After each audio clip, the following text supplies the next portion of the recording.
Okay, step 2, lay out the flower beds so that it is as less maintenance as possible. You have even distribution of all your plants, so it looks pretty aesthetically from the street.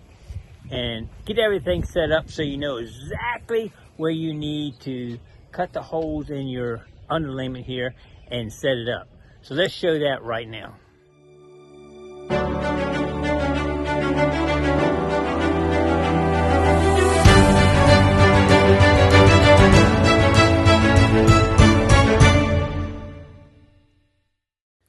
Alright, here's where I did a little planning and I did a little drawing on my computer to kind of show where I want to put everything and the dimensions of how we plan it.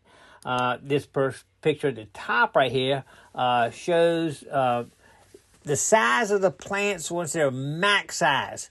The spider plants up front, it's about a foot around. The gardenias in the bottom are about 4 foot, and I've had some for 20 years now. They're 4 foot. You never have to trim them. That's what I like about it. Low maintenance is the key here. So, that's what I'm saying here. I don't want to have to touch this thing again. Now, let's look at the bottom here. That lines up with where I have the center of each one of the plants you see in the top right there. So what that'll be is, that'll show, I'll go out there and mark those places, and that's where the plants will be planted, and they'll all be very symmetrical. I've got it lined up so everything's in between each other. It's symmetrical front to back and side to side.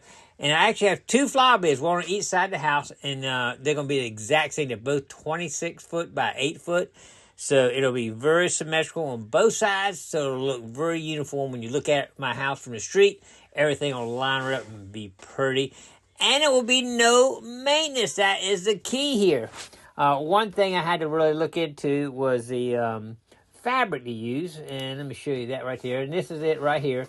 I got it off Amazon. As you can see right up the top right, it's got almost 8,000 reviews and it's 4.6 stars. So it's got a really high rating. And I have a friend of mine that is in the gardening business there. And I checked with him. He said, I got the right one. So we're good to go with that right there. So hopefully that will keep any weeds from coming up. Here's a picture of right here where I received it in the mail. Oh, right there. All right, this picture gives you an idea of what we're starting with. It's kind of a hodgepodge of plants now. I started off, like I say, 20-some years ago. And it was kind of uniform then, but dug it in, dug out, and put different plants in. Dirt got on top of it and started getting weeds in it. I don't like it. It's too much maintenance now, just for the weeds alone. And here's a little close-up of just the one side. It's the only side I'm working on right now. And once we get that one done, we'll work on the other side and see how this comes out and all. But one thing I want to show you is this right here. These are my volcanic rocks. And I know they are going to be my biggest headache that I have in this whole project, trying to get those out and try to reuse them. I definitely won't be able to get them all out. I know that. But I'm going to try to get as many as I can because they're about $9 a bag.